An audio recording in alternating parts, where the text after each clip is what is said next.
côté, je suis parti aux Acédiques parce que moi, en juillet-août, j'ai pas de salaire, il faut quand même que je vive. Et je suis parti. Mais non, mais ça... Arrête, tu vas nous faire pleurer. Quand on parle du ministre de l'Intérieur qui s'appelle Georges Clemenceau, est-ce que c'est un rapport avec le porte-avions?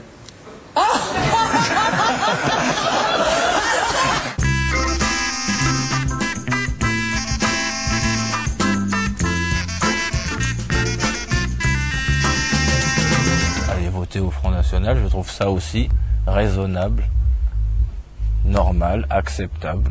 En tant qu'artiste, ça m'arrange que Le Pen y soit au pouvoir.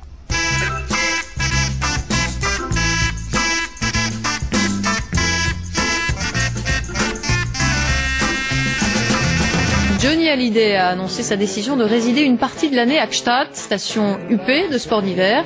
Il a déjà acheté un chalet. Les résidents étrangers bénéficient d'un statut fiscal très avantageux.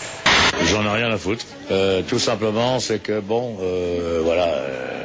J'en ai marre, comme beaucoup de Français, de payer ce qu'on nous impose comme impôt. Et puis voilà, j'ai fait mon choix. Mais j'aime la France et je suis... Vous savez, même si je suis résident ailleurs, je suis quand même citoyen français.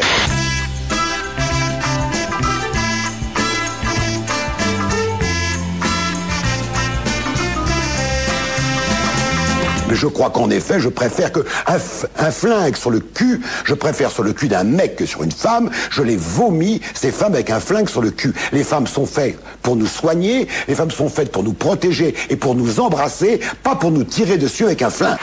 La France ne veut pas de l'infériorisation des filles. C'est le quotidien France Soir qui fait sa une sur l'animateur de France 2 en titrant « Heil Sevran », référence à une interview qu'il a donnée au quotidien régional Nice Matin.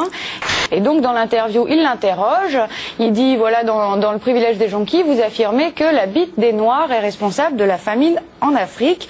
Et Pascal Sevran de répondre et alors c'est la vérité, l'Afrique crève de tous les enfants qui y naissent sans que les parents aient les moyens de les nourrir. Et il rajoute, il faudrait stériliser la moitié de la planète. Il faut pour le show la musique, c'est comme les bravos, c'est magique, ça prouve aussitôt qu'on existe, il faut et c'est beau, la musique. Pascal Sevran parle de la famine au Niger et il explique. Les coupables sont facilement identifiables. Ils signent leurs crimes en copulant à tout va. La mort est au bout de leur bite. Ils peuvent continuer puisque ça les amuse. Personne n'osera leur reprocher cela. C'est aussi un crime contre l'humanité. Faire des enfants, le seul crime impuni.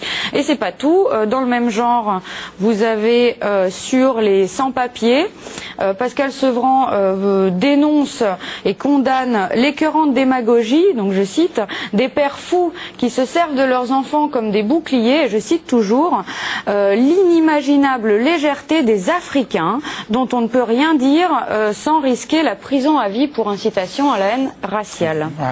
La présence à mes côtés d'hommes engagés à gauche et qui m'ont rejoint me touche profondément et je veux remercier Pascal Sevran d'être avec moi ce soir à Périgueux parce que c'est pas si fréquent qu'un homme soit courageux pour accompagner une autre aventure.